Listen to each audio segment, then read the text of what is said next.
Coming up on the Sarc Fighter Podcast. My left hand and arm were twitching and just making some involuntary little motions. The Sarc Fighter Podcast brings you the story of neurosarc patient Lisa Pflug. It progressed to the point that I actually have some permanent damage, I think, in my left hand and arm. I have to tell you that Lisa is the first patient I've talked to who has almost the same issues that I do with a lesion on her spinal cord, and she'll be sharing how it's affected her and her life coming up on the Sarc Fighter Podcast. This is the Sarc Fighter Podcast, living with sarcoidosis and other rare diseases. Here's your host, John Carlin.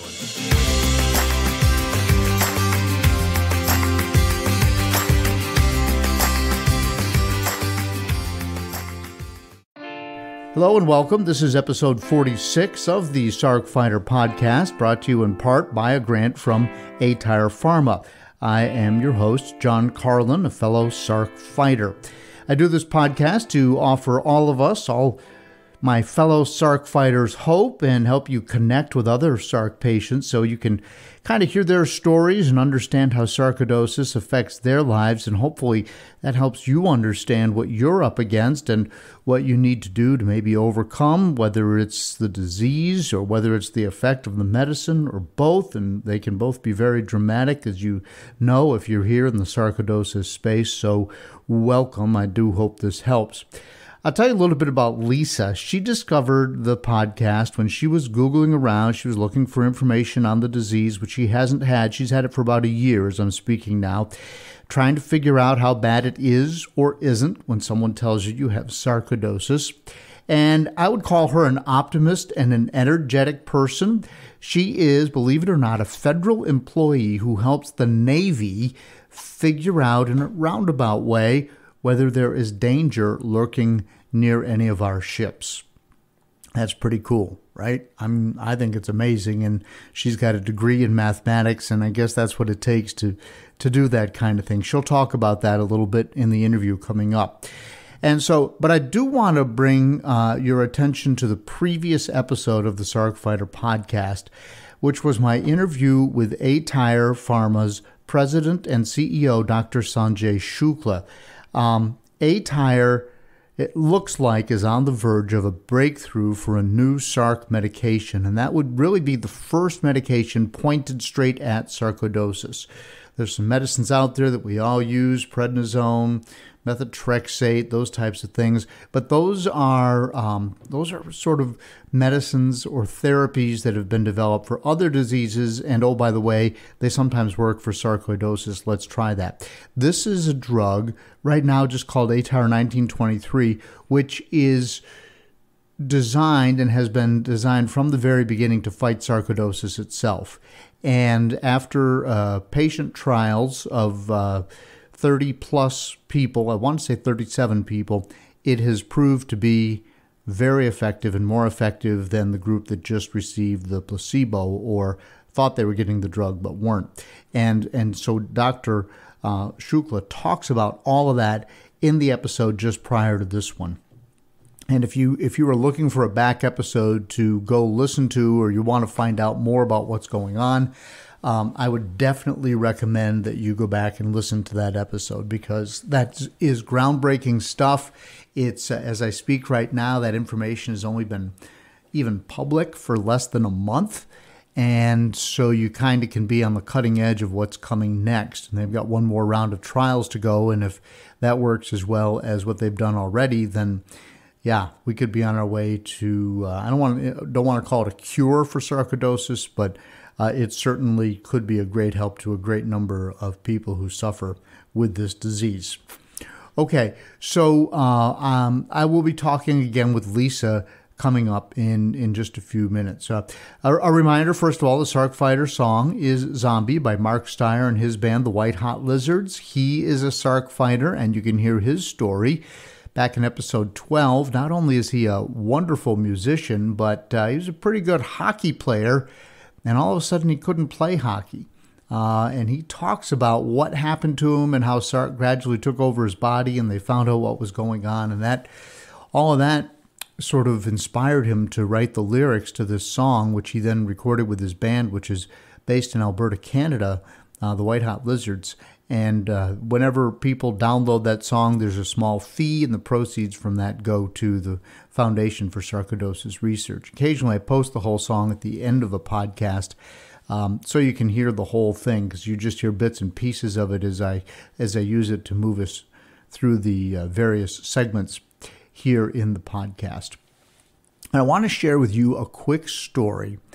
As I am just back from an amazing trip to Utah and Arizona, and there is a sarcoidosis connection here, but I had never seen the Grand Canyon, and I'm an outdoors person. I grew up in the East and the Adirondack Mountains, the Green Mountains of Vermont. I live in the Appalachian Mountains in Virginia and have for 3 decades, and I love the mountains. I love the outdoors. But I'd never been out west, and the Grand Canyon in particular, I was just fascinated by it. And I think it's one of those American iconic things that everybody should do, and I had always wanted to do. And back when I became very sick in 2019, I vowed that I would go see the Grand Canyon, even if it meant just walking up to the edge and looking over. And I can tell you that that's not the best way to see the Grand Canyon, because once you see it, then you want to interact with it. So you want to hike down. You want to maybe, there's the river, the Colorado River flows through the middle of it. A lot of people will raft through it and look up at the walls. And, so I wanted to have that full experience, but I was so sick that I just said to myself, I might never feel better, but I needed to check this off my bucket list. I need to go see the Grand Canyon. And I don't want to get any more dire or morbid than that, but that was definitely, for whatever reason, the first thing I thought of when I got super sick. So we made plans to go see it in 2020. Then along came COVID, and we had to cancel those plans. And that turned out to be, I think, a blessing, because we went in 2021, September of 2021. And this was a hike and bike vacation. But as you've heard me saying, I've been feeling much better. 2021 has been a good year for me health-wise. I'm taking Humira and azathioprine, and so my sarcoidosis appears to be at bay, and let's hope it stays that way forever. But right now I'm feeling really good. So I've been riding my bicycle a lot. My wife and I have been hiking a little bit here in the mountains, and so we signed up for this tour of 3 canyons. The Grand Canyon, Zion National Park, and Bryce Canyon in Utah and southern Utah and in Arizona. And then Backroads basically makes all the provisions for you. They get all the hotels set up. You show up with your luggage, and it's just there in your room. It's amazing. And you go out and play in these canyons, and you hike on one day and then bike the next, and then go to the next canyon. So over 6 days, we did hiking and biking in each of the canyons. And so Zion was amazing, I have to tell you. That was where we stopped on our way to the Grand Canyon, spent 2 days there. And we did 2 of the very famous hikes in Zion National Park. One is called the Hike to Angel's Landing, and it can be considered dangerous. I just put that out there. Something like 15 people have died on that hike since... I want to say since 2001. I heard a bunch of statistics flying around. I didn't fact check all of them, but I heard it from enough people in enough different places that I'm assuming that's quite accurate. And you can see why. What's amazing is that the number's not higher. You hike uphill through these amazing switchbacks, a whole series of which are known as Walter's Wiggles, which they're just little trails that sort of traverse up and down and back and forth and back and forth and back and forth, which is the only way you can get up the side of this mountain, because if you were to walk straight up, it would just be too steep. And then you get to a landing, and then from the landing, if you want to continue, you're going to go, you've already walked about an hour and a half, now you're going to go up an hour and a half, and you're essentially climbing on the side of rocks with chains bolted into the side, and you hold on to that chain, and that's what keeps you from falling over the edge. And at one point, it's 1,000 feet straight over the edge. It's kind of crazy. and there are people coming up and going down, and everybody's holding onto that same chain. So if somebody's coming down, they kind of get around you, but you don't want your feet to slip. And the sandstone has really good traction, I'll tell you that. And I didn't see anybody slip. I didn't see anybody fall. I didn't have any near-death experiences, and nobody else did. But one of the guys I was with, his hands were sweating so bad that he could barely hold onto the chain because he doesn't normally have a fear of heights. But that's one of those look downs. It's just awful. And so you go up and down that section, which takes a couple of 3 hours at least. And then you get back to the landing, you go back down the switchbacks, and you're down at the bottom. And so that's called the hike to Angel's Landing. So we did that, but we only there's another famous hike in the park, and among many, but the other one that everybody says is a must-do thing is called the Narrows. And you're going through this slot canyon that was carved by the Virgin River, but the river is still there, and so you're walking in the Virgin River as you go through this slot canyon, and you're walking somewhere between, on dry rocks to ankle deep to, say, shin deep, and then in a couple places it gets thigh deep. And so we walked back in there and back out 3 miles for a total of almost 12 miles, the two hikes in one day. And I was absolutely just a puddle. By the time we got through with all that, I was just so exhausted. But man, was it amazing. Just crazy. And, so again, this comes back to, for me, when I do a difficult bike ride or a difficult hike like that, it's one more victory against sarcoidosis. It's a take that sarcoidosis moment for me. And it's just so fulfilling. So not only to be there, but to be there against the odds of being there really adds an extra element for me. We did go to the Grand Canyon, and a lot of people, you can hike in the Grand Canyon. You can go from one rim to the other, which is something like 21 miles. We didn't have the time, and I didn't have the energy to do that. I'd like to do that over a period maybe of 3 days at some point in my life, a new kind of bucket list item.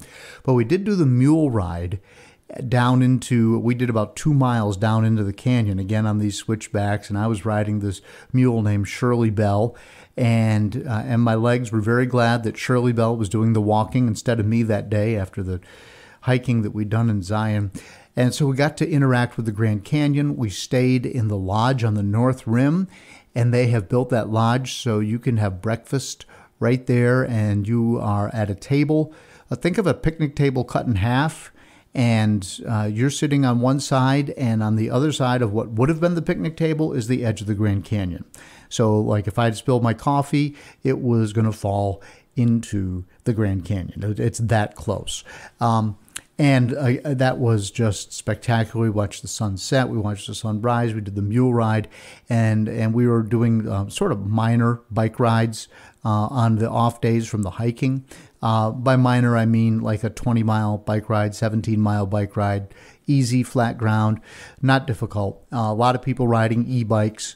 If you listen to this podcast, you know that my wife and I are very avid cyclists, and I actually would have liked to had a little bit more cycling, but it was so amazing to be out riding in the Red Rocks and just seeing all of this stuff from the seat of a bicycle. And then we went to Bryce Canyon, which I wasn't really familiar with Bryce. They have these rock formations there, these tall spires of red rock called hoodoos. And again, you learn about it and you wonder how you didn't know about it your whole life, because they're really cool and famous, at least within that sector. And so I think I probably like Bryce Canyon the best. And we did a very difficult, if not dangerous, hike there, where we were going from the top of the canyon to the bottom of the canyon, from the top to the bottom, and that's just the way the trail was. And it's amazing because there's like trees with green leaves on the bottom, and when you get to the top, it's almost like a desert environment. And then there's all these red rocks and these hoodoos all around it. And again, that's another hike that really just sort of said, take that, sarcoidosis. So there you go.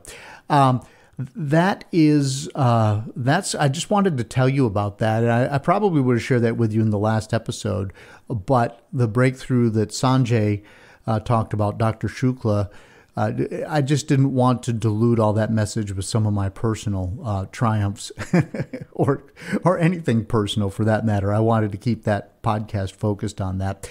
But today we're going to hear from Lisa, who has sarcoidosis on her spinal cord, in her neck, which is where I have it. And she's the first person that I have talked to who really has a very similar condition to my own.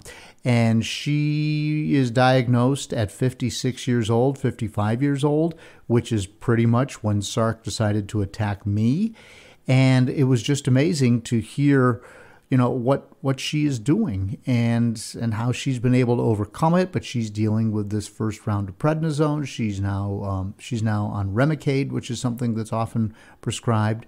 And for me, Remicade worked for a while until it didn't. And she's in that phase where it's working. Let's hope for her it works forever. But she will be sharing her story, Lisa Pflug, coming up about how her hand just started shaking one day and she couldn't explain it, but she couldn't control it. And that turned out to be sarcoidosis. So Lisa's story is coming up next here on the Sarc Fighter Podcast. I feel like a zombie, just feeding and stumbling.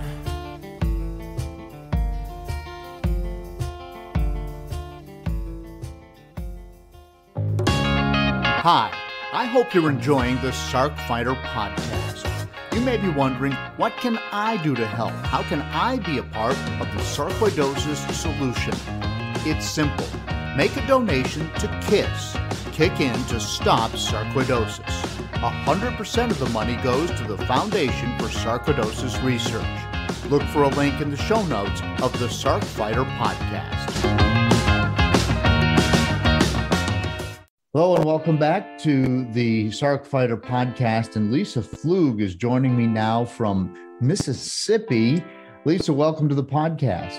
I'm glad to be on here. I've listened to your podcast and I want to thank you for doing them because it's been educational and inspiring to hear all these people who have far worse conditions than I do and are bucking up and doing well. And so I think this is very meaningful for a lot of people. So thank you for taking your time. I know you're a really busy person. Well, I do stay busy, but I like it that way. So that's all good.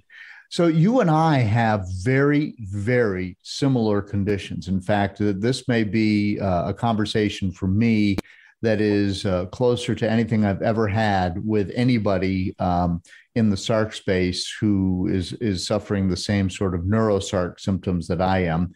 And just very quickly for listeners, you and I both have sarcoidosis on our spinal cords. And people who've listened to the podcast have heard me describe my situation ad nauseum. But I want to hear from you. When did this thing really start impacting your life? Well, about a year ago, I had a buildup of symptoms and essentially ended up with twitching in my left arm. My lesion is in the cervical spine like yours is, and it's on the left side. So my left hand and arm were twitching and just making some involuntary little motions, some hurting. So I thought I had a pinched nerve. I wish I had a pinched nerve. Right. So I had gone to the doctor with some minor symptoms months before that, but had never actually gone to the neurologist. But I went to the neurologist last September. And so that kicked off the whole scenario, right? That was the first step. She did an MRI and called me back in the office. And I'm expecting her to say, you have a pinched nerve. And she pulls up my MRI of the spine. She did the brain too. And I had no lesions or anything in the brain, which I think you don't have either. So I do not. Particularly weird to have it only in the spine. I mean, I'm grateful to not have it in the brain. In fact, I joke because at that second meeting, she said, your brain is fine. So I like to remind my husband of that all the time, that a professional said my brain is fine, regardless of my memory or anything else. So she showed me the MRI and she started asking me questions like, have you ever smoked? Have you had any injuries and other questions? And I was looking at her like, why are you asking me these things? So she pointed out in the MRI where the spinal cord is, black and open and a cylinder. above and below. And then there was this big region of just mottledy looking stuff. And I finally got it and said, so this area is supposed to look like above and below it. And she said, yes. And I said, well, that looks bad. She said, yes, it's serious. Yeah. So, yeah, it was sort of a shock. So she sent me for MRI with contrast and a bunch of blood work and other stuff. And eventually it actually took 3 months to diagnose me, which I know for a lot of people, that is a blessing to be diagnosed that fast. That's very, and very I'm grateful fast. that I was. Yep. Yes. But over that 3 months, it progressed to the point that I actually have some permanent damage, I think, in my left hand and arm, from not being able to treat it for 3 months. All we did was testing for 3 months to figure out what it was. And they can't treat it because some things can make it worse. If they're not careful, they don't know what it is. So that's kind of what happened. After 3 months, I got treatment. So now I'm curious because so I also have sarcoidosis on the cervical spinal cord itself, and but when they first looked at me, they thought it was transverse myelitis and treated me for that. It didn't work, and then they kept doing MRIs, and this thing is growing. And so then they went in and actually did a biopsy, and that's the only way they figured out that it was sarcoidosis. Did you have a biopsy, or did somebody have an epiphany and say, "Oh, this is sarcoidosis"? I didn't have a biopsy, so I have probable neurosarcoidosis, not confirmed. On one of these, I think the first MRI, she noticed I had enlarged lymph nodes in my chest. So I spent about a month thinking I might have had lung cancer too. So that, all this is very frightening because they tell you it might be, and they say all these words of diseases you've never even heard of before. Right. But she sent me to a pulmonologist. The pulmonologist actually did a biopsy of the lymph nodes in my chest, and that confirmed pulmonary sarcoidosis, which is why I now have probable neurosarcoidosis, because it's either sarcoidosis or it's some other disease. And then the treatment for inflammation that works is sort of another confirmatory point that says this is an inflammatory disease. So I have pulmonary sarcoidosis. It was a classic symptoms. You can look at the x-rays. It's fortunately that in hindsight, I had that for a while. It's not in my lungs, but it's in the lymph nodes of the chest and in the airway. So yeah. So you've got sarcoidosis in your body, and from what I have been able to glean, talking with doctors and patients, and it doesn't matter where it is, the treatment's the same. They give you correct prednisone as a first line. So what have you been on? What have you been taking? So as soon as they decided on diagnosis, of course, they had to rule out every disease known to man because it's a rule out condition if it's not biopsied. So I had blood tests like crazy, allergies, viruses, everything. So they immediately, once they decided, okay, this is neurosarcoidosis, they put me on 60 milligrams of prednisone and methotrexate. So and actually, even though I had bad symptoms from the prednisone, I like to laugh. When you're feeling good, you laugh about all this. When you're feeling bad, it's not so funny. But exactly. But a lot of people said say they have anger and they're just irritable and stuff. And so I told the people at work, you are not going to want to be around me because I'm already a sort of high energy person. I'm probably going to be horrible.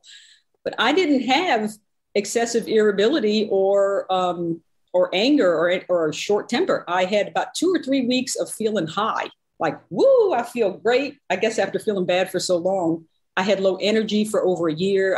So I felt a little high for the first couple of weeks, which I think is common. And then it settled down into what's more normal, which is I wasn't irritable, but I was I had a lot of symptoms. I was on 60 milligrams. Actually, I took it, I think 3 weeks or a month longer than I was supposed to because I misunderstood the instructions and my doctor was really mad at me. I was supposed to go down to 40 at some point. I missed that point. So it was 60 and then 40 and then I had an incident. So I started out on the 60 to 40. Yep. So, and then you had a flare. I want to know. You had a flare, right? Yeah. Then I had a flare when they got me down to 20. I think they got me down to 20, and I had an incident that contributed to it, which is they had me on a antibiotic to avoid having getting an infection, a lung infection. And It turned out I was allergic to that antibiotic. And so I thought that I didn't know what was happening, because when you have, as you know, when you have sarcoidosis, you have that, and there's so many side effects from the treatment, not to mention any other health conditions you might have when you're in your 50s or whatever. You don't know what's causing what. So I thought it was the prednisone, and I was having shortness of breath and other stuff, but it turned out I had hemolytic anemia, a side effect of that antibiotic. They didn't know if it was the methotrexate or the antibiotic, but it turns out it's the antibiotic. I ended up in the emergency room. I was this close to needing a transfusion.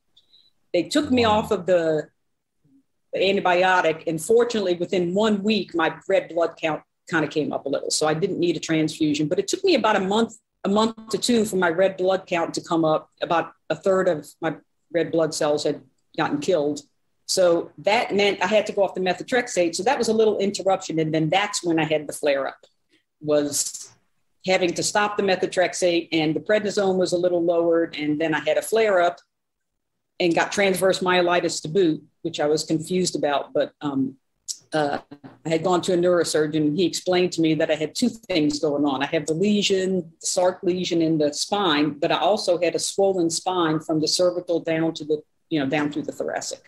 Now that's interesting, because when I had my most significant flare, that's exactly what happened. And I had inflammation all the way down through the middle of my back. So I went from this little sort of, 1 inch sized lesion to my whole back on the MRI just exploding, just looking like it was all white, and it was terrible. And I was in the hospital, and they were giving me IV prednisone. I can't think of the exact name, but it's a very concentrated dose.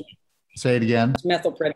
Methylprednisone. That's what it is. Yeah. So I was getting 1,000 milligrams a day of that, I think. Is that what they did for you? Is that what they did for you? Yes. When I had the flare up, they sent me for 3 of those infusions, 3 days in a row. Yeah. I don't know if it was 1,000, but I think it was maybe 800, something high. And a lot of people have reactions. I seem to be tolerant of prednisone, actually, because I didn't have any bad reactions from it, but that did the trick.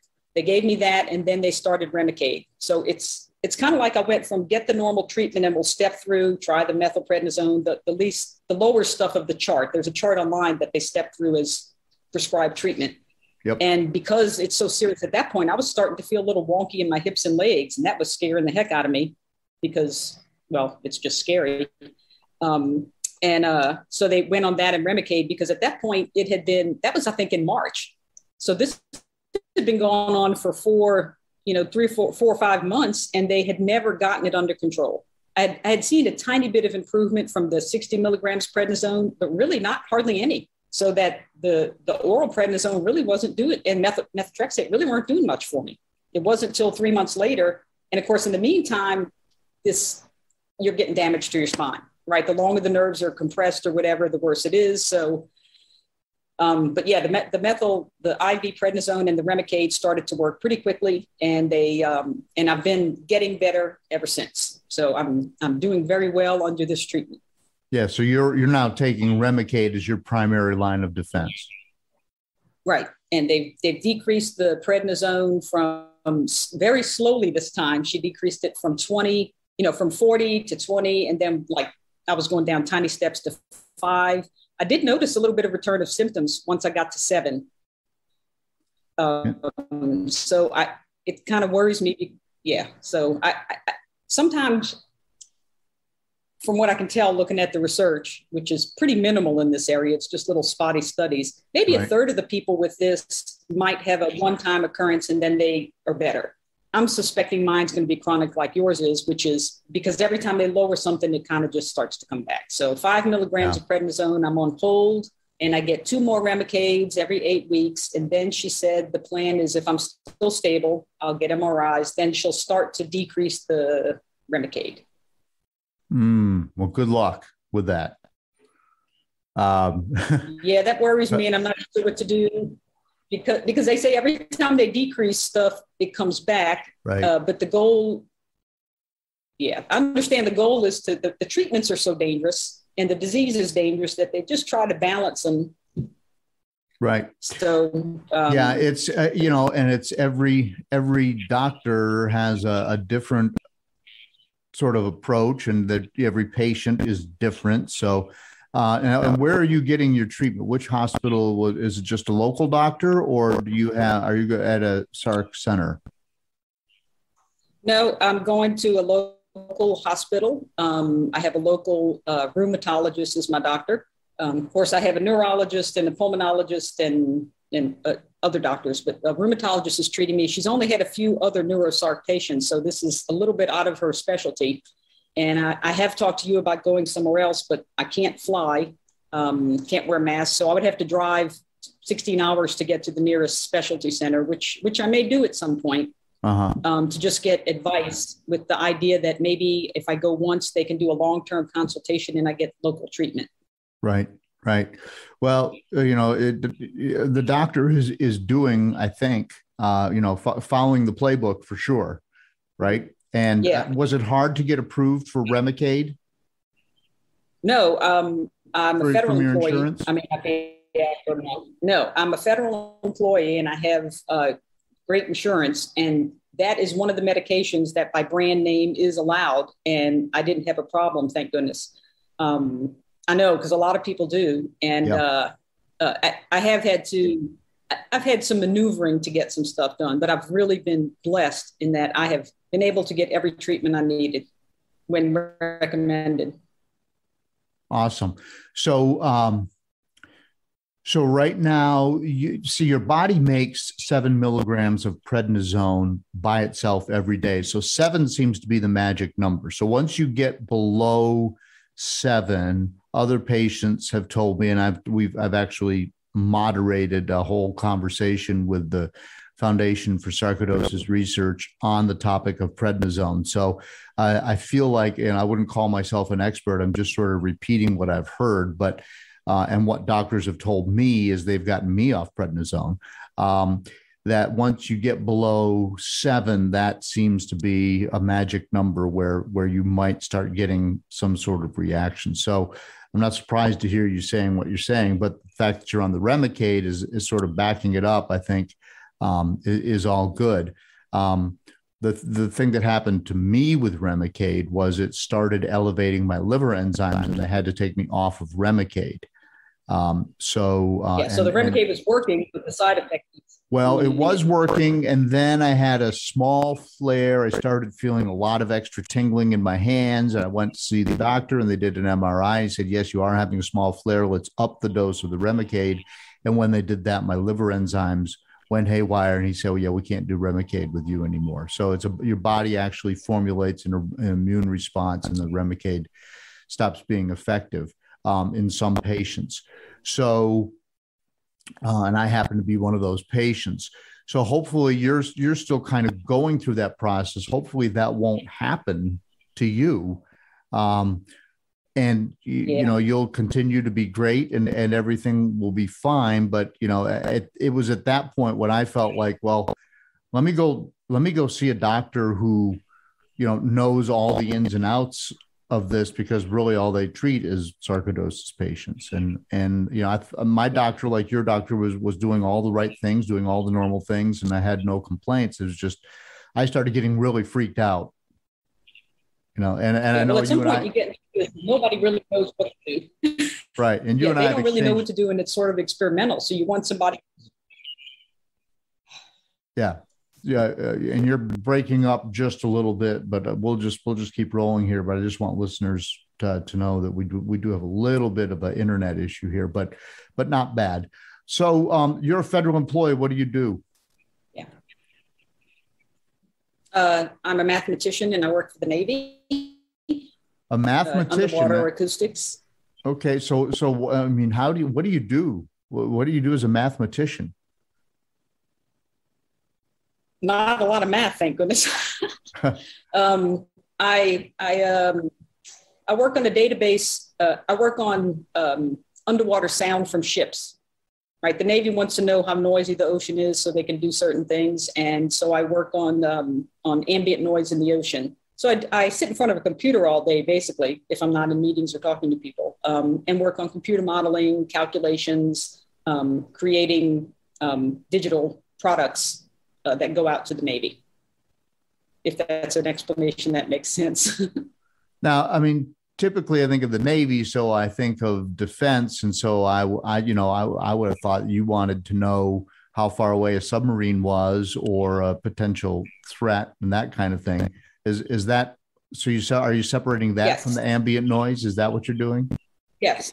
If it's very loud, you can't hear a submarine. And if it's quiet, you can. And so they'd like to have a clue what the noise is going to be like when they go someplace. So we try to put together maps of where it's noisy versus not, so that they can do predictions and operate more effectively. Wow. And so you graduated like with a degree in math? Yeah, I have a master's in math from a long time ago. That stuff fascinates me. People who can just do all this math, it's crazy. In fact, I'm listening to a book right now called The Hail Mary, written by the guy that wrote The Martian. And it's an interesting book, but the guy is constantly doing all this advanced math. You probably would enjoy it. Anybody who likes math would enjoy this book. Actually, I don't like that math that much, but that's what I got my degree in because I didn't like anything else. Probably would have wanted to be a horticulturist if they'd offered it locally.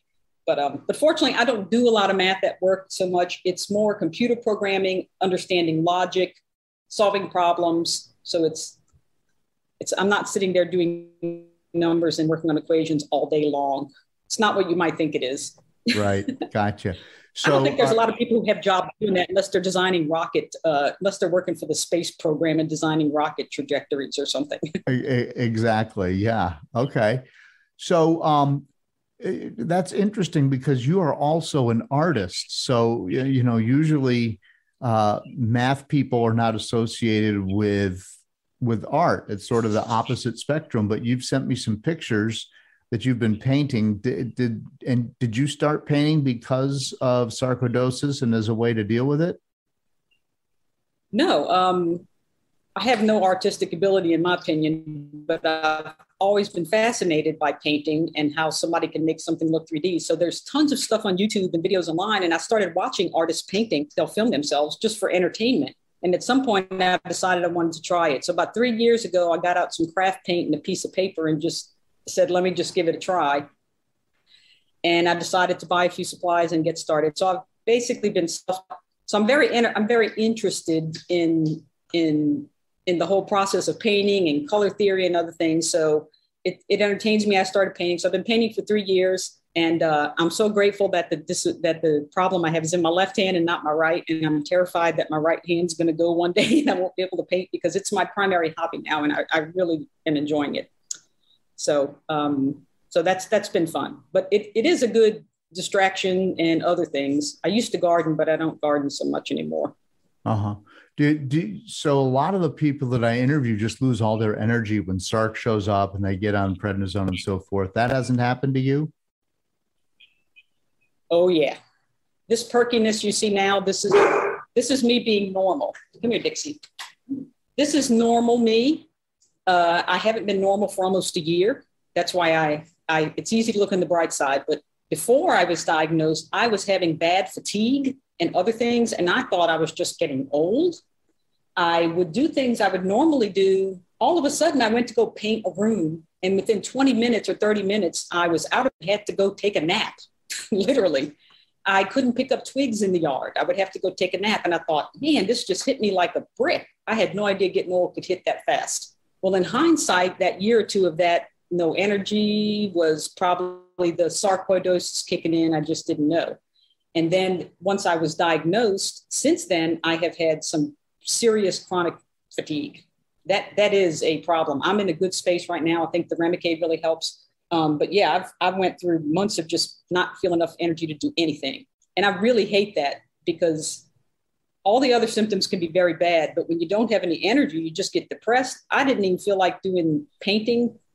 It's almost a loss of mental energy, in the sense that it's not just your body, I'm tired. And that's what I try to explain to people. It's not just like I'm tired and I didn't sleep well. It's a different feeling. And it's sort of almost a depression. You don't feel like doing anything. So it's more than just being body tired. So yes, I've been through that. And some of that's the prednisone. I actually, when I was going down on the prednisone, had a period of that for about 3 weeks, which I think was like a reaction to the decreasing prednisone. And then about 3 weeks before my last Remicade, all of a sudden I started feeling tired again. Started feeling really tired and draggy. And then I got the Remicade, which I didn't know until this one, but they also give me methylprednisone when they give me the Remicade. So they're giving me that at the same time. And as soon as I had that, within 1 day, I perked back up. So it's definitely a Sarc related thing.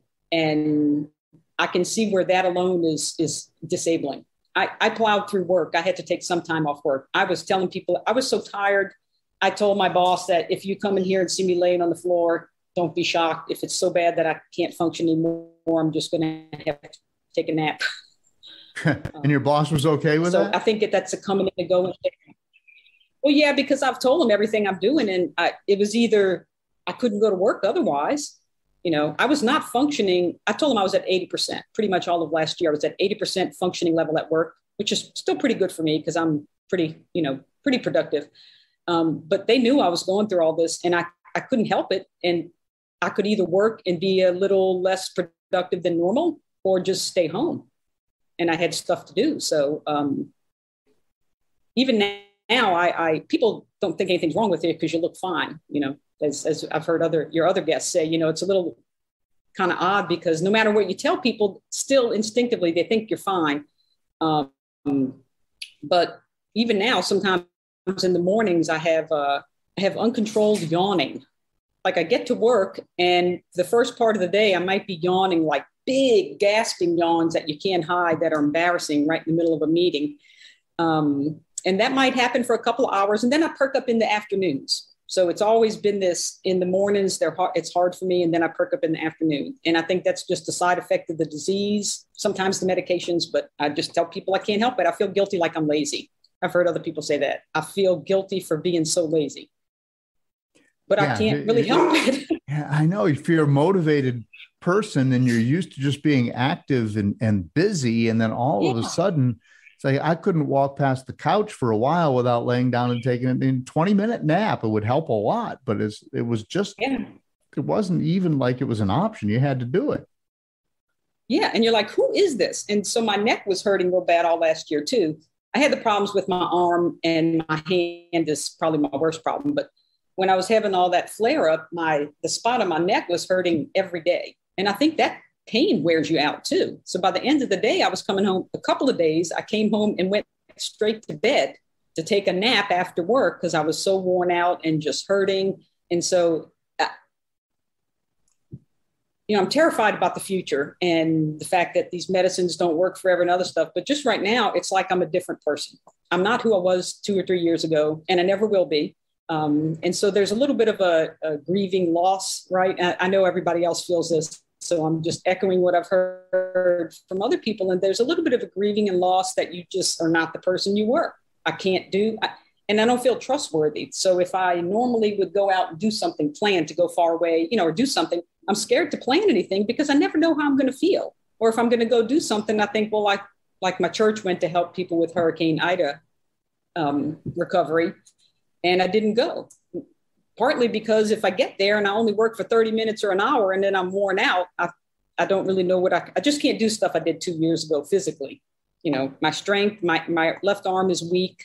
I used to crochet. I had to give that up because my left hand has neuropathy. And that's one of my biggest complaints actually is this neuropathy in my hand, which is bizarre because it's actually damage to the spinal nerve. So as far as I know, there's nothing wrong with my hand, but my body translates it as pain in my hand. And so it hurts all the time, sometimes pretty bad. And it's so sensitive to touch of anything that I don't even enjoy petting my dogs with my left hand anymore. And so I can't ever ignore it. You know, it's a different kind of uncomfortableness than any other thing I've had. It's hard to explain, but it affects my everyday life probably more than anything else right now. Do you take gabapentin for the neuropathy? No, the doctor suggested that, and I said no, at least for now, because it's not so bad that I want to take extra medicine, because it can also make you really tired and have other side effects, and I didn't want to go there. So it's not intolerable. It's more of an annoyance and uncomfortable. I know I may get there at one point, but I'm not there now. And so I try to be on the take as little as needed.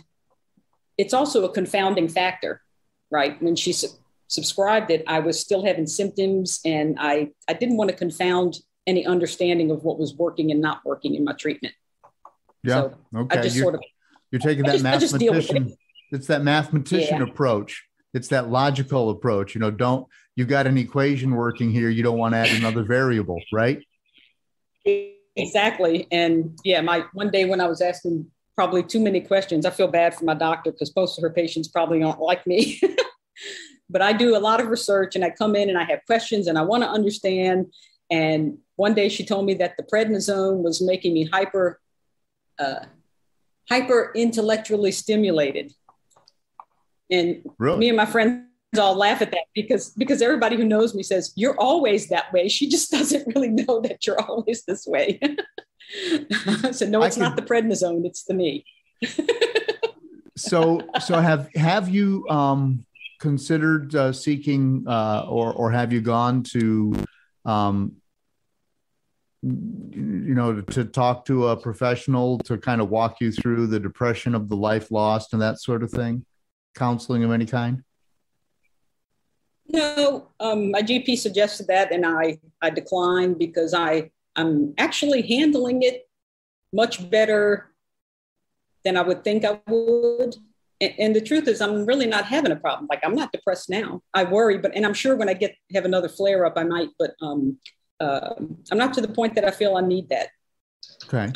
I'm kind of a newbie. It's only been a year, and even though I had this period of a flare up, it's not nearly as, and it was uncomfortable and it was scary and all these other things. And I spent 3 months worrying that I had cancer and was going to die. And I realized that, hey, my life may be shorter and it may be worse. I don't think I need that yet. Okay. Maybe never. But, I just pray and have good support from my husband, who's been awesome. And at some point when my husband can't stand listening to me, I may have to pay somebody. There you go. Do you have any children? No, I don't. Okay. Just 3 dogs. 3 dogs. All right. Yeah, that's what I got. So I want to ask you more about your painting, and I'm going to put the picture of the egret, I think, with this podcast so that people can see it, because I think it's beautiful. You say you don't have any talent, but I mean, I don't know anything about art, but I like the picture. But you even took a mathematic approach, because you said something about the interaction of the colors or color theory or something like that. What is that all about?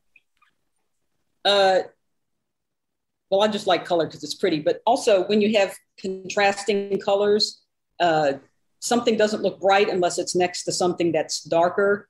How you mix colors to make them duller or brighter. I'm not using all the technical terms, but those things are important to getting your painting to come out right, to make it a 3D effect.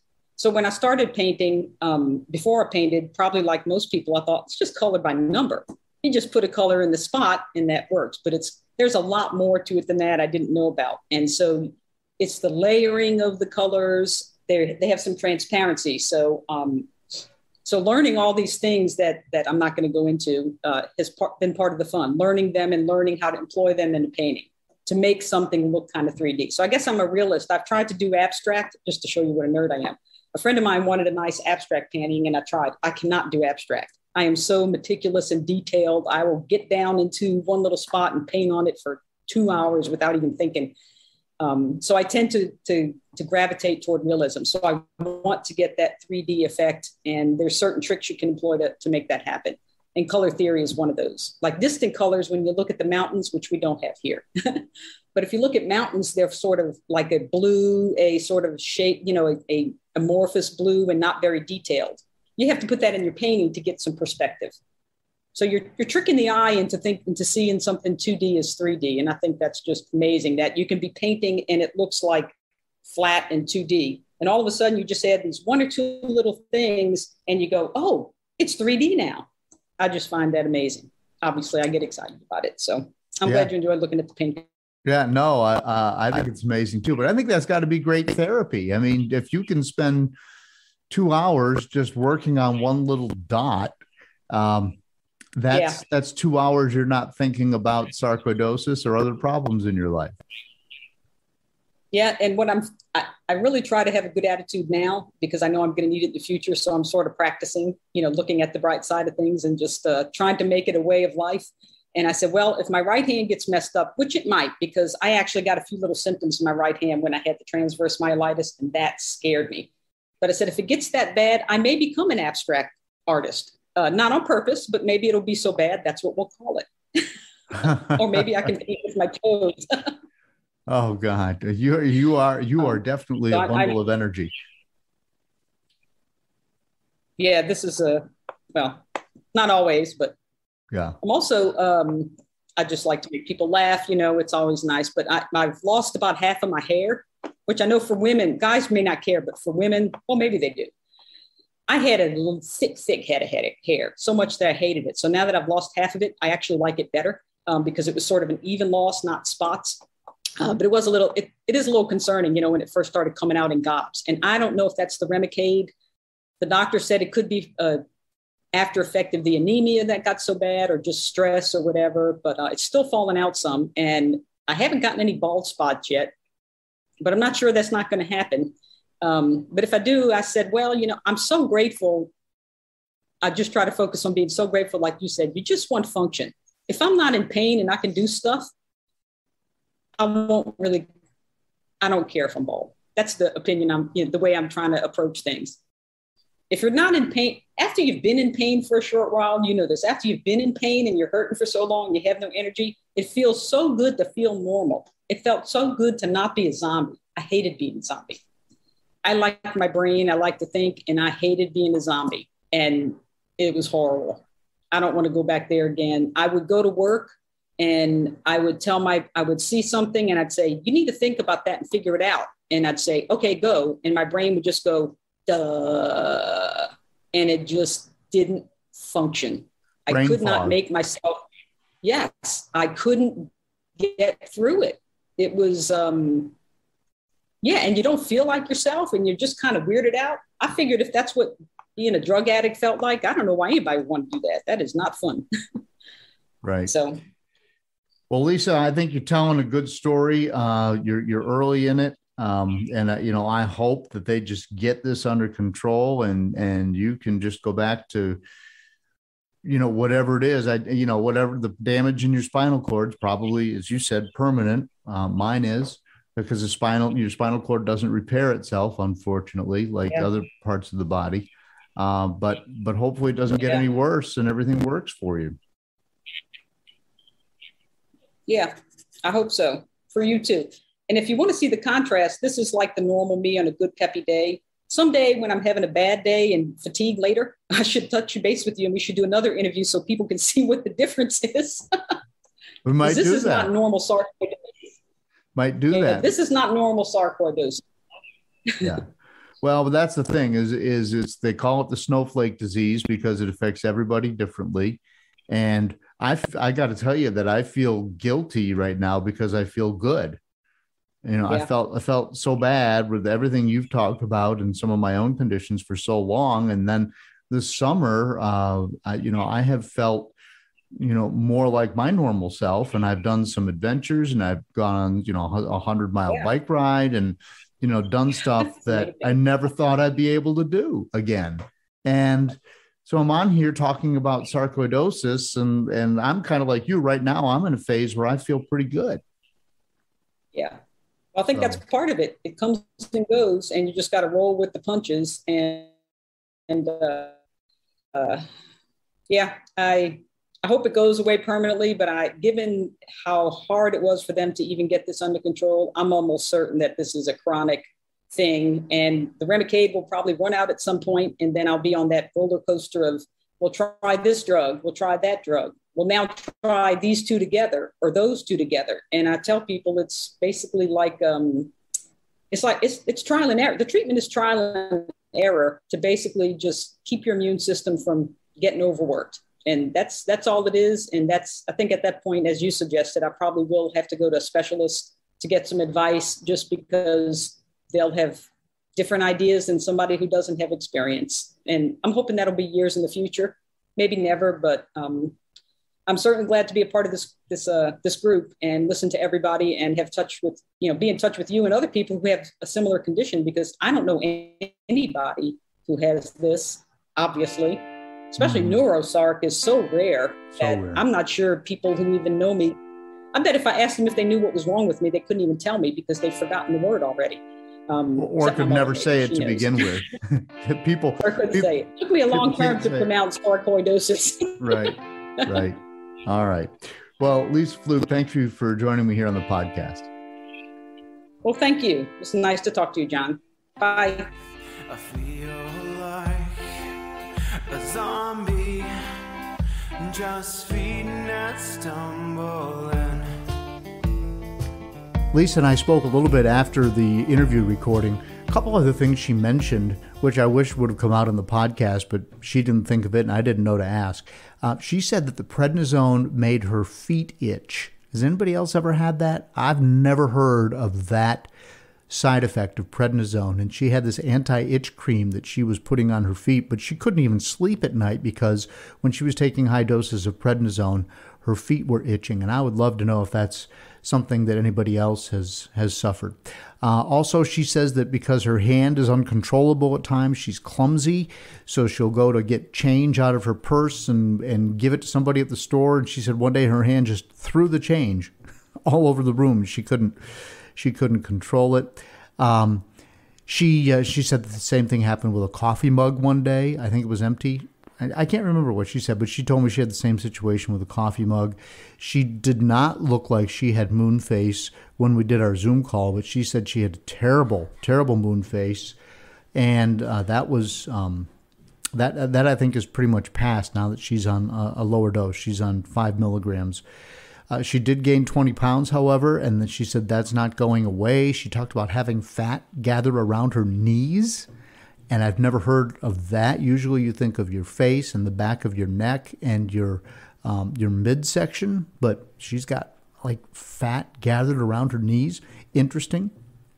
But another side effect that she's had, and she's noticed that she's even, I couldn't tell, but she said she's got peach fuzz. She's starting to grow some facial hair and a mustache, and she's attributing that to the prednisone as well.